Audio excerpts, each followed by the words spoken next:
하나님 아버지 감사합니다. 선하신 손길 안에 네 아침을 맞습니다. 주님의 은혜가 이 땅 가운데 여전합니다. 주님의 또한 사랑이 여전합니다. 또한 주님의 사람으로서 사는 오늘 일상이 여전함에 감사드립니다. 오늘도 일상 속에서 주의 선하신 말씀을 품고 하나님의 기대를 따라 사는 사람으로 이 하루를 걷고자 합니다. 주께서 말씀하옵소서.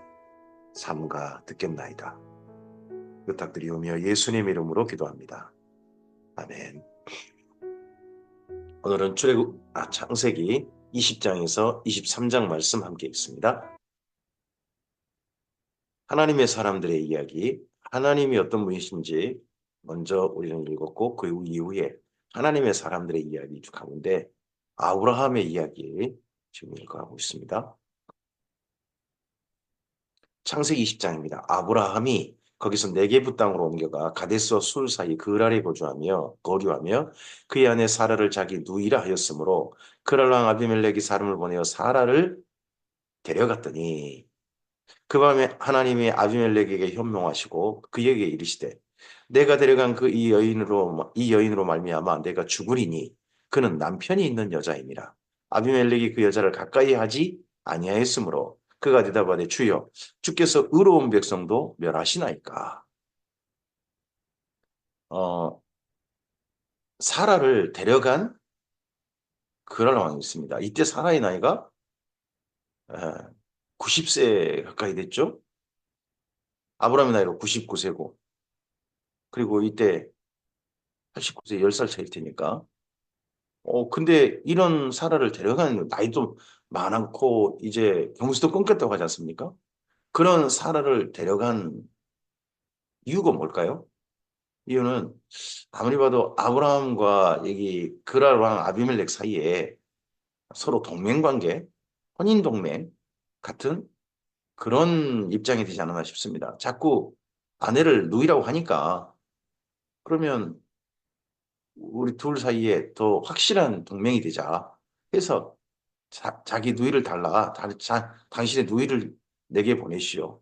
그래서 우리 둘 서로 사이가 혼인동맹 사이 됩시다. 아마 이런 청원이 있을 것 같고 그에 대해서 거절하지 못했던 게 아브라함이지 않았을까 싶습니다. 근데 이때 사라가 아브라함의 아이를 가졌을 가능성이 높겠죠. 하나님이 그래서 데려간 그 밤에 하나님께서 바로 아무 일도 못하도록 아비멜렉에게 합니다.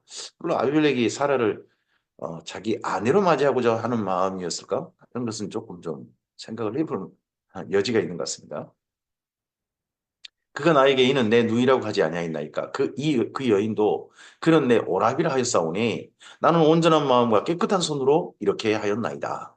어, 이 아비멜렉에게 하나님이 나타나셨는데 여호와 하나님인지 하는 부분은 조금 어떻게 여기 아비멜렉이 잘 알았는지 모르겠습니다. 다만 신의 현몽이다 하는 그런 쪽 생각은 가진 것 같습니다. 하나님이 꿈에 또 그에게 이르시되 내가 온전한 마음으로 이렇게 한 줄을 나도 알았으므로 너를 막아 내게 범죄하지 아니하게 하였나니 여인에게 가까이 하지 못하게 함이 이 때문이니라. 이제 그 사람의 아내를 돌려보내라. 그는 선지자라. 선지자란 말이 어떤 말입니까? 신의 이야기를 전달하는 사람이죠. 지금 여기 아비멜렉의 꿈에 나타난 신, 그 신은 나의 선지자다. 그는 내 선지자다. 내 이야기를 사람들이 전달하는 선지자다. 하고, 신께서 저기 아비멜렉 하는 거죠. 아비멜렉이 이때 여호와 하나님인 줄 믿고 여호와 하나님께로 신앙을 돌이켰다면 좋을 뻔했는데 그건 아닌 것 같습니다. 그가 너를 위하여 기도하리니 내가 살려니와 내가 돌려보내지 아니하면 너와 내게 속한 자가 다 반드시 죽을 줄 알지니라. 아비멜렉이 그날 아침에 일찍 일어나 모든 종들을 불러 그 모든 일을 말하여 들려주니 그들이 심히 두려워하더라. 어떤 신이 나타나서 이렇게 현몽하고 이들에게 뭘 막고 금지하고 사는 것과 죽는 것에 어, 선택을 하게 하는 그런 일을 이들이 겪었을지 모르겠습니다만 그 전에 심히 두려웠다는 거죠. 아비멜렉과 함께. 아비멜렉이 아브라함을 불러서 그에게 이르되 내가 어찌하여 우리에게 이렇게 하였느냐. 내가 무슨 죄를 내게 범하였기에 내가 나와 내 나라가 큰 죄에 빠질 뻔하게 하였느냐. 신에게 죄를 범죄하게 만들다니 하는 그런 내가 합당하지 아니한 일을 내게 행하였도다 하고 아비멜렉이 또 아브라함에게 이르되 내가 무슨 뜻으로 이렇게 했느냐? 우리나라 지금 신벌을 받게 하려고 이렇게 한 거냐? 하고 물어봅니다. 아브라함이 이르되 이곳에서는 하나님을 두려움이 없으니 내 아내로 말미암아 사람들이 나를 죽일까 생각하였으며 또 그는 정말로 나의 이복무이로서 내 아내가 되었음이니라. 두 가지 사실 중에 한 가지만 밝힌 거죠. 내 누이다. 다른 한 가지 더 중요한 사실이 있는데 내 아내다. 내 아내다는 말을 안 하는 거죠. 하나님이 나를 내 아버지 집을 떠나 두루 다니게 하실 때에 내가 아내에게 말하기를 이후로 우리 가는 곳마다 그대는 나를 그대의 오랍이라 하라. 이것이 그대가 내게 베풀 은혜라 하였었노라. 아비멜렉이 양과 소와 종들을 이끌어 아브라함에게 주고 그의 아내 사라도 그에게 돌려보내고 합니다. 이 사건이 아브라함이 이 이후로 사라를 다시는 내 누이라라는 말을 앞세우는 그런 삶은 살지 않도록 하는 계기가 되었을지 모릅니다. 아브라함이 이 가나안 땅에 올 때 계속 그의 마음에 걸리는 한 가지 사실만 말하는 걸리는 그의 양심에 걸리는 그런 일이 있다면 자기 아내를 누이라 했던 사건이지 않을까 싶습니다. 근데 하나님께서 너는 내 앞에 하여 완전하라. 17장 말씀 이후에 이 또한 이 반복했던 이런 이야기도 이제는 멈추게 하십니다. 우리의 삶 속에서 하나님께서 하나님 안에 보면 굳이 큰 잘못은 아니지만 우리의 삶에 하나님께서 자꾸 양심에 걸리게 하고 이건 이제 멈춰야 되는데 하는 그런 것이 있을지도 모릅니다. 사망이 이런 죄는 아니지만 그런 게 있을지도 모릅니다.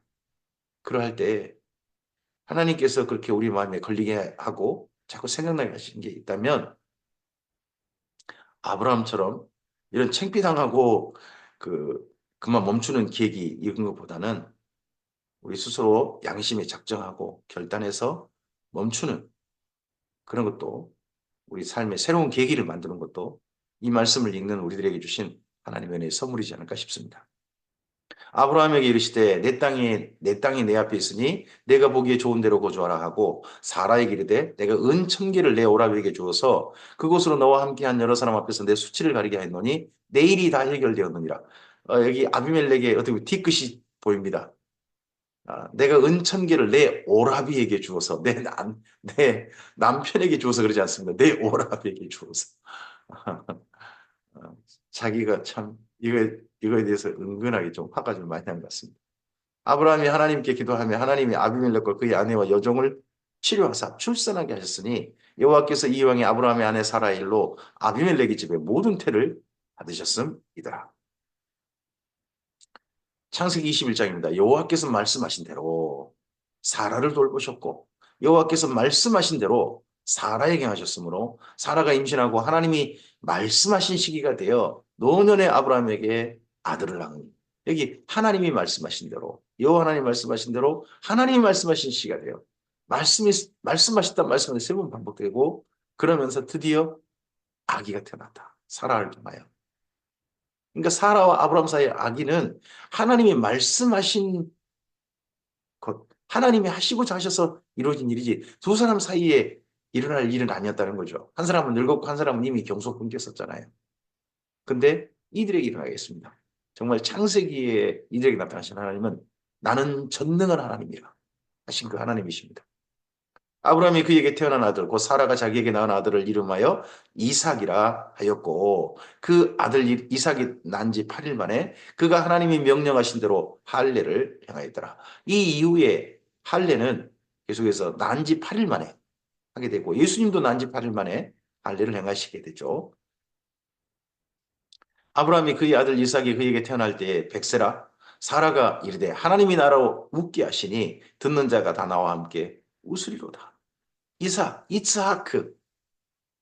그리고 웃게 하셨다 하는 사람들도 웃을 것이다. 드디어 이 가정에 웃음이 가득합니다. 하나님을 향해서 약간 좀 썩소 그런 비슷한 웃음이었다면 진짜 웃는 웃음. 이삭으로 말미암아 하나님의 은혜의 선물이 우리에게 올 때 정말 환하게 웃을 수 있는 그런 하나님의 선물이 우리의 삶 속에 나타났으면 좋겠습니다. 또 이르되 사라가 자식들을 먹이겠다고 누가 아브라함에게 말하였으리만은 아브라함의 노경에 내가 아들을 낳았도다 아니라 자식들은 아예 애초에 원치 않고 자식 한 명도 원치 않았 어떻게 보면 기대가 안 됐겠죠. 근데 드디어 아들을 낳았다. 노경의 아들을 낳았다. 아이가 자라매 졌을 때고 이삭이 졌을 때는 날에 아브라함이 큰 잔치를 베풀었더라. 졌을 때는 게 지금과 달리 예전에는 상당히 오랜 시간 먹였다 그러죠. 우리나라도 뭐 보통 3년 이상 먹이고 있는데 이스라엘 민족 5년까지도 먹인다고 합니다. 그러고 난 다음에 큰 잔치를 베풀었습니다. 사라가 본즉 아브라함의 아들 애굽 여인 하갈의 아들이 이삭을 놀리는지라. 아마도 놀렸던 게 이삭의 이름이지 않을까 싶습니다. 이츠하크, 이츠하크. 그 이삭이라는 이름의 뜻이 결국 좋은 뜻은 아니거든요. 코로 웃는다, 비웃다. 뭐 우리 그냥 뭐 쏙쏘 뭐 이런 말인데 그런 의미의 이름을 평생 다 가지고 살아야 되다 보니까 이 이미 할례를 받았지 않습니까? 14살, 13살 때 할례를 받았고 14살 된 그리고 또 태어날 때 14살 됐고 그럼 거의 20살 가까이 된 아들이 이렇게 놀리는 거죠. 그가 아브라함에게 이르되 이 여종과 그 아들을 내쫓으라. 이 여종의 아들은 내 아들 이삭과 함께 기업을 얻지 못하리라. 하므로 아브라함이 그 아들로 말미암아 그 일이 매우 근심이 되었더니 하나님이 아브라함에게 이르시되 내 아이나 내 여종으로 말미암아 근심하지 말고 사라가 내게 이른 말을 다 들으라. 이삭에게서 나는 자라야 내 씨라 부를 것임이니라. 아브라함을 통해 사실 태어난 아이들이 한 8명 됩니다. 여기 하가를 통한 이스마엘도 있고 그두라를 통해 태어난 6명의 아들들도 있습니다. 근데 이삭을 통해서만은 넷이다. 넷이라는 말이 단수입니다. 내 자손, 넷이 한 명만 말하고 있습니다. 결국 이 한 명 말한 이 이야기가 나중에 예수님까지 이어지죠. 하나님이 보내신 유일한 단 한 명, 그 이야기로. 그런 여종의 아들도 넷이니 내가 그로 한 민족을 이루게 하리라 하신지라. 아브라함이 아침에 일찍 일어나 떡과 물 한 가죽 부대를 가져다가 하갈을 어깨에 메어주고 그 아이를 데리고 가게 하니 하갈이 나가서 부엘세바 광야에서 방황했다는 겁니다. 아니 나갈 때 내보낼 때 그래도 떡과 물 한 가죽 부대 이 정도만 줘서 보내야 될까요? 아들을 보내는 건데 그래도 뭔가 좀 많이 좀 보내야 되지 않을까요? 왜 이렇게만 보내주는지 제가 잘 모르겠습니다. 그 당시 무슨 이런 뭐가 출교입니까? 가죽 부대에 물이 떨어진지라 그 자식을 광목덤불 아래에 두고 이르되 아이가 죽는 것을 참아 보지 못하겠다 하고 핫살 한바탕 거리 떨어져 마주 앉아 바라보며 소리내어 우니 하나님이 그 어린아이의 소리를 들으셨으므로 하나님의 사자가 하늘에서부터 사가를 불러 이르시되 하가라 무슨 일이냐 두려워하지 말라 하나님이 저기 있는 아이의 소리를 들으셨나니 일어나 아이를 일으켜 내 손을 붙들라 그가 큰 민족을 이루게 하리라 하시니라 하나님의 사자가 이르시되라고 하고 하시니라 하지 않습니까? 그러면 일반 천사가 아니라는 얘기겠죠. 성육신 하시기 전에 예수님이지 않느냐 하는 해석자들의 생각이 여기 지금 담겨 있습니다. 하나님이 하갈의 울음소리를 들은 게 아니라 이스마엘의 소리를 들으셨다는 겁니다. 하나님이 하갈의 눈을 밝히셨으므로 샘물을 보고 가서 가죽 부대에 물을 채우다가 그 아이에게 마시게 하였더라. 하나님이 그 아이와 함께 계심에 그가 장성하여 광야에서 거주하며 활 쏘는 자가 되었더니 그가 바란 광야에 거주할 때 그의 어머니가 그를 위하여 애굽 땅에서 아내를 얻어 주었더라. 그때 이러한 이스마엘을 이제 떠나보내고 하갈을 떠나보내고 그리고 이삭을 잘 키워가고 있을 때 이삭 혼자만 집중해서 키우고 있을 때 그때 아비멜렉과 그 군대 장관 비볼이 아브라함에게 말하 이르되 내가 무슨 일을 하든지 하나님이 너와 함께 계시도다. 여기는 이제 신이 너와 함께 계시도다. 자기들이 믿는 또 신이 있겠죠. 근데 너가 믿는 그 신이 정말 너와 함께 계시더라 하고 이들이 인정합니다.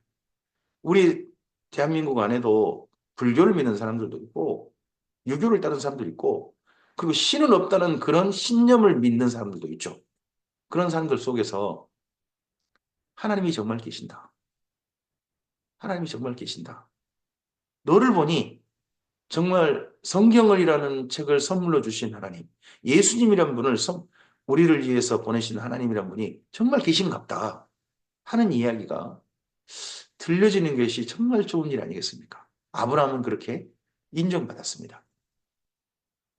그런즉 너는 나와 내 아들과 내 손자에게 거짓 행하지 아니하기를 이제 여기서 하나님을 가리켜 내게 맹세하라. 나뿐만 아니라 이제 앞으로도 이 이후로도 너도 아들을 낳았으니까 대대로 사이좋게 지내자 하고 서로 맹세하자. 동맹하자 하고 제안이 왔습니다. 내가 내게 후대한 대로 너도 나와 내가 머무는 이 땅에 행할 것이니라. 아브라함이 이르되 내가 맹세하리라 하고 아비멜렉의 종들이 아브라함의 우물을 빼앗은 일에 관하여 아브라함이 아비멜렉을 책망하며 이형 동맹 맺을 때 그 사이에 당했던 불이익의 이야기를 그렇지만 말하지 않았던 이야기를 이때 아브라함이 꺼낸 것 같습니다. 진짜 동맹관계가 된다는 것은 서로 간에 결자 해지, 해결할 건 해결하고 가는 것 같습니다. 우리가 일본하고 사이좋게 지내려면 일본의 과거사에 대한 분명한 결자 해지가 있어야 되는 거 아닙니까?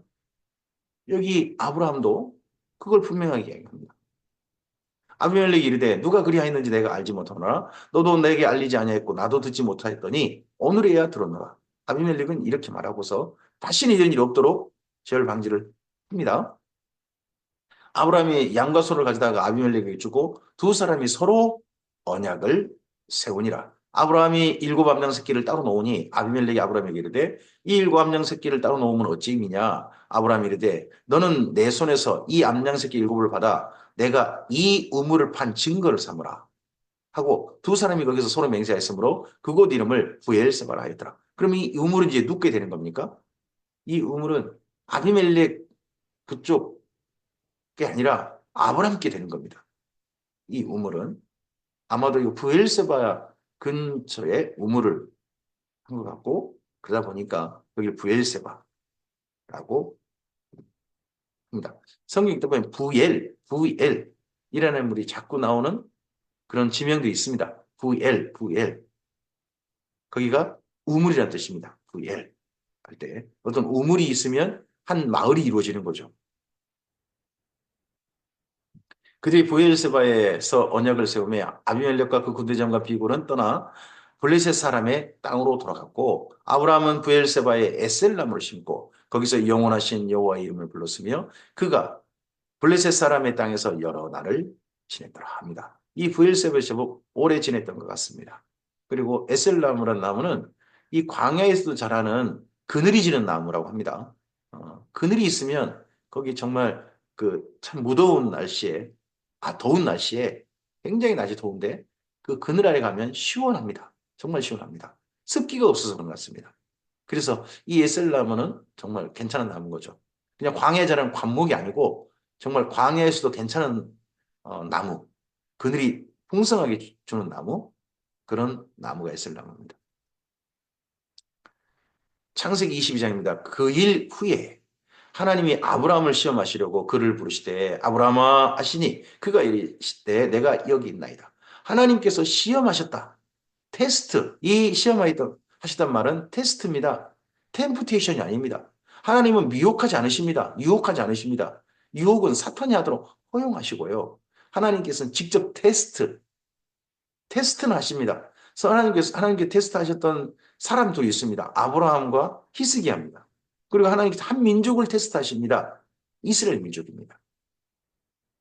여호와께서 이르시되 내 아들 내 사랑하는 독자 이삭을 데리고 모리아 땅으로 가서 내가 내게 일러준 한 산 거기서 그를 번제로 드리라. 모리아 땅에 있는 산, 모리아 산. 여기가 지금 현재 예루살렘에 있는 모리아 산입니다. 거기가 성전산입니다. 예전에 솔로몬 성전이 세워졌고 수르바벨 성전이 세워졌고 지금은 이슬람의 황금돔 소원이 서 있는 곳. 오마르 사원이라고 하죠. 그게 서 있는 곳 거기입니다. 아브라함이 아침에 일찍이 일어나 나귀의 안장을 지우고 두 종과 그 아들 이삭을 데리고 번제에 쓸 나무를 쪼개어 가지고 떠나 하나님이 자기에게 일러 주신 곳으로 가더니 제3일에 아브라함이 눈을 들어 그곳을 멀리 바라본지라. 부엘세바에서 출발해서 예루살렘까지 오는데 한 3일 걸렸다. 그러면 충분히 납득되는 거리죠. 이 아브라함이 종들에게 이르되 너희는 나귀와 함께 여기서 기다리라. 내가 아이와 함께 저기 가서 예배하고 우리가 너희에게로 돌아오리라 하고 우리가 너희에게 돌아오리라. 하나님께서는 지금 여호와님께서는 아브라함에게 내 아들을 번제로 바쳐라. 죽이라는 말씀 아닙니까? 근데 아브라함은 뭐라고 하느냐? 아이와 함께 올라갈 것이고 우리가 함께 너희에게로 돌아오리라. 아브라함이 이에 번제나무를 가져다가 그 아들 이삭에게 지우고 자기는 불과 칼을 손에 들고 두 사람이 동행하더니 이삭이 그의 아버지 아브라함에게 말하 이르되 내 아버지여 하니 그가 이르되 내 아들아 내가 여기 있노라. 이삭이 이르되 불과 나무는 있거니와 번제할 어린 양은 어디 있나이까? 그 전에도 번제하는 모습을 이삭이 자주 봤던 것 같죠? 번제할 어린 양은 어디나이까? 제사 드릴 때 하는 번제는 짐승을 잡아서 피를 따로 받고 짐승을 해체합니다. 가죽을 벗기고 해체를 해요. 그래서 각을 뜬다고 성경 표현하죠. 그래서 각을 뜬 한 점 한 점을 불에 태워서 바치는 제사가 번제입니다. 태울 번. 아브라함이 이르되 내 아들아 번제할 어린 양은 하나님이 자기를 위하여 친히 준비하시리라 하고 두 사람이 함께 나가서 하나님이 그에게 일러주신 곳에 이른지라. 이 아브라함이 그곳에 제단을 쌓고 나무를 벌려놓고 그 아들 이삭을 결박하여 제단 나무 위에 놓고 손을 내밀어 칼을 잡고 그 아들을 잡으려 하니 심장을 찔러버리는 거죠. 진짜 찌르려고 한 겁니다. 찌르고 있는데 하나님께서 말리신 겁니다. 여호와의 사자가 하늘로부터 그를 불러 이르시되 여기도 여호와의 사자에 대해서 이르시되라고 해석자들이 말합니다. 이분이 성육신 하시기 전에 예수님이셨다 하는 걸 이야기겠죠. 그런 입장에서 해석한 겁니다. 아브라함아 아브라함아 하시는지라 아브라함이 이르되 내가 여기 있나이다 하매 사자가 이르되 그 아이에게 내 손을 대지 말라. 그에게 아무 일도 하지 말라. 내가 내 아들 내 독자까지도 내게 아끼지 아니하였으니 내가 이제야 내가 하나님을 경외하는 줄을 아노라. 하나님께서 아브라함을 부르셨을 때 맨 처음 말씀을 따라 아브라함이 왔었죠. 그게 창세기 12장입니다. 그리고 전능하신 하나님이 드디어 믿어졌습니다. 그 믿음을 의로 여기셨습니다. 내 몸을 통해서 내 후계자가 태어날 것이다 하는 말씀도 믿어졌고 그 두려운 가나안 땅에서 너를 지켜줄 것이다. 이 땅 네 거 될 것이다 하는 말씀도 믿어졌습니다. 그 믿음을 의로 여기셨습니다. 그게 창세기 15장이고 그리고 너는 내 평화에 완전하라 하는 명령을 하셨습니다. 그 명령에 순종한 삶이 17장 이후였습니다. 그리고 여기 22장에서 하나님께서 인정하십니다. 내가 이제야 내가 하나님을 경외하는 줄을 안다. 우리 인생에 우리 신앙 인생에 하나님께 인정받아야 할 게 무엇이겠습니까? 하나님 사랑하는 줄 하나님께서 인정해 주신 거 아니겠습니까? 아브라함이 거기까지 그의 신앙생애가 이릅니다. 아브라함이 눈을 들어 살펴본 즉 한 순양이 뒤에 있는데 뿔이 숲풀에 걸려 있는지라. 아브라함이 가서 그 순양을 가져다가 아들을 대신하여 번제로 드렸더라. 아브라함이 그 땅 이름을 여호와 이레라 하였으므로 오늘날까지 사람들이 이르기를 여호와의 산에서 준비되리라 하더라. 그러니까 모리아산 아라우나의 타작마당이라고 하죠. 그 산에 아브라함이 붙여준 이름이 있는 겁니다. 여호와 이레. 정말 많은 하나님의 특별한 사건이 있는 거죠. 아브라함이 첫 번째 제단을 쌓았고 다윗이 다시 제단을 쌓았고 거기다 솔로몬이 성전을 지었고 이스라엘 민족이 하나님께 제사를 드렸던 것, 번제를 정말 드렸던 것, 그것이 이때 첫 만남이 됩니다.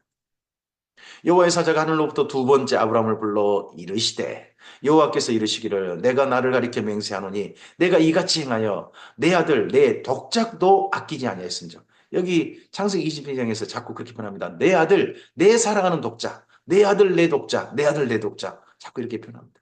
아브라함이 정말 자기 아들 이삭을 사랑했던 것 같습니다. 노년의 아들로서 하나님께도 그렇게 보이셨던 모양이죠. 그러니까 자꾸 이렇게 표현을 합니다. 내가 내게 큰 복을 주고 내 씨가 크게 번성하여 하늘의 별과 같고 바닷가의 모래와 같게 하리니 내 씨가 그 대적의 성문을 차지하리라. 또 내 씨로 말미암아 천하 만민이 복을 받으리니 이는 내가 나의 말을 준행하였음이니라 하셨다. 하나님을 경외한다는 게 뭡니까? 하나님의 말씀을 준행하는 거예요. 하나님이 선하신 뜻 그대로 내 생각 내 판단대로 말씀을 변질시키지 않고 하나님을 거저 사랑해서 준행하는 거예요. 이에 아브라함이 그 종들에게로 돌아가서 함께 떠나 부엘세바에 이르러 거기 거주하였다.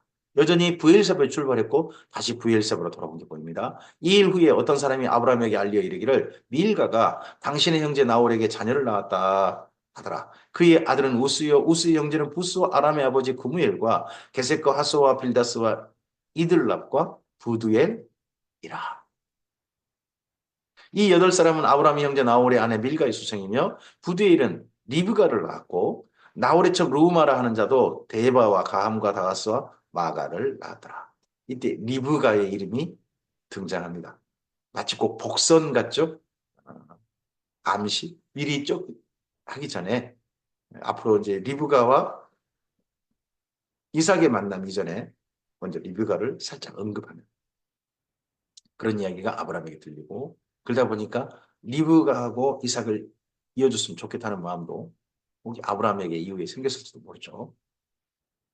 창세기 23장입니다. 사라가 127세를 살았으니 그러면 아브라함의 나이 137세겠죠. 이것이 곧 사라가 누린 햇수라. 90세의 아들을 낳고 그러면 이때 이삭의 나이는 37세가 되겠네요. 사라가 가나안 땅 헤브론 곧 기랏 아르바에서 죽음에 사라가 헤브론에서 죽었습니다. 이유가 있더라고요. 사라가 이삭을 낳은 장소가 그리고 하나님께서 말씀하신 장소가 여기 아브라함에게 나타나셔가지고 장막에 뭐 사라가 뭐 음식 준비하고 있을 때 명년 이맘때 아들을 낳으리라 했던 그 장소도 헤브론이고요. 그리고 아들을 낳은 장소도 헤브론이었습니다. 그리고 그 이후에 그랄에 내려갔던 거죠. 그 중간에 내려갔고 낳는 장소는 헤브론이었습니다. 그리고 다시 사라가 죽은 곳도 일부러 여기 헤브론에 와서 죽었던 것 같습니다. 이때 헤브론을 차지했던 민족이 달라집니다. 앞에서는 앞서서 창세기 13장 정도에서 여기 아브라함과 맹세했던 민족은 서로 동맹했던 민족은 아모리 족속이었습니다. 근데 이때는 헷 족속이 차지하고 있습니다.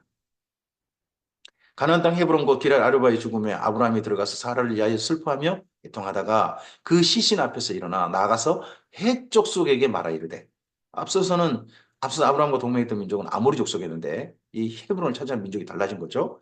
나는 당신들 중에 나그네여 거류하는 자이니 당신들 중에서 내게 매장할 소유주를 주어 내가 나의 죽은 자를 내 앞에서 내다가 장사하게 하시오. 헷 족속이 아브라함에게 대답하여 이르되 내 주여 들으소서. 아브라함을 헷 족속이 이렇게 부릅니다. 내 주여. 아브라함이 정말 존중받고 있는 게 보이죠.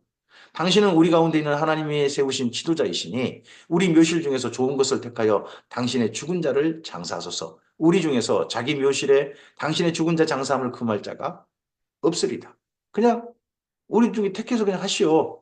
땅을 내준단 말은 하지 않습니다.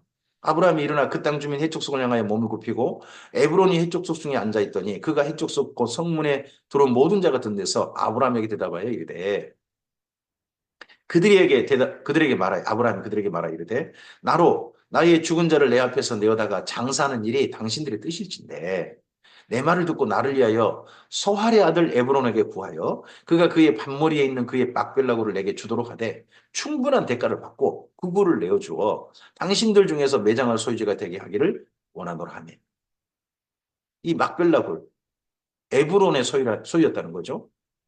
그 땅을 내게 파시오. 거기를 내 가족 공동묘지로 만들겠어. 내 아내를 거기 장사하겠어. 한 겁니다. 그냥 임대로만 땅 주인은 그대로 두고 몇 절만 쓰는 거 말고 땅을 아예 내게 파시오. 라고 요구를 합니다. 내 주여 그리하지 마시고 내 말을 들으소서.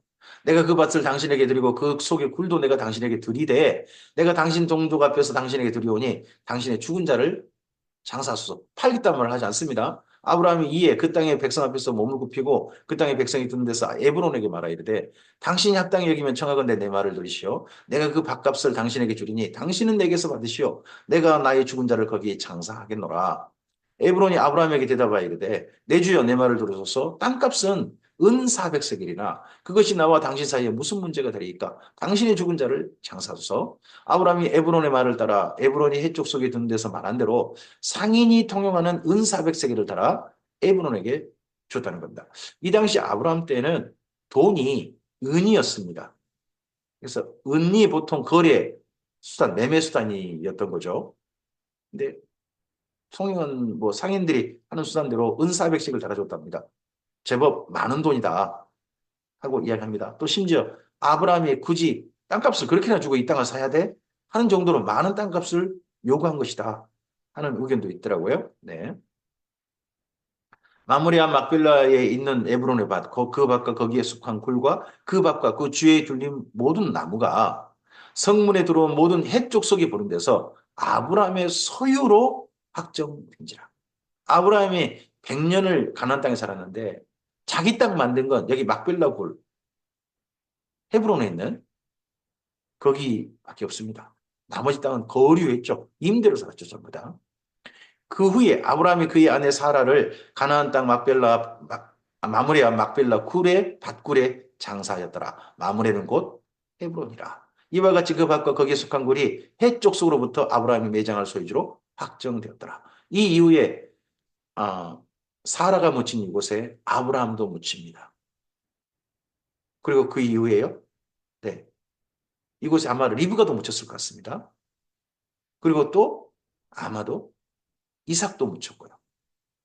그리고 심지어 이집트로 내려간 나중에 애굽으로 내려간 야곱도 유언을 남겨서 여기에 묻히게 되죠. 오늘 여기까지 말씀입니다. 하나님의 사람들에게 하나님의 말씀하신 대로 은혜가 베풀어졌고 또 그들을 지키시는 게 보입니다. 오늘 우리의 삶 속에서 우리의 실수, 오래 잘못 때문에 조금 삶이 비틀릴 때 하나님이 직접 개입할 수도 있는 게 보입니다. 그러하신 은혜가 우리에게 좀 있기를 바라고요. 그리고 우리의 실수하는 부분들, 계속해서 반복적으로 저지르는 작은 실수들도 이제는 고쳐졌으면 좋겠습니다. 그래서 주님 안에서 주님을 경외하는 삶으로 나아가는 우리이길 바랍니다. 아브라함이 이런 평가까지 하나님께 이런 인정까지 들었습니다. 내가 나를 경외하는 줄을 아노라.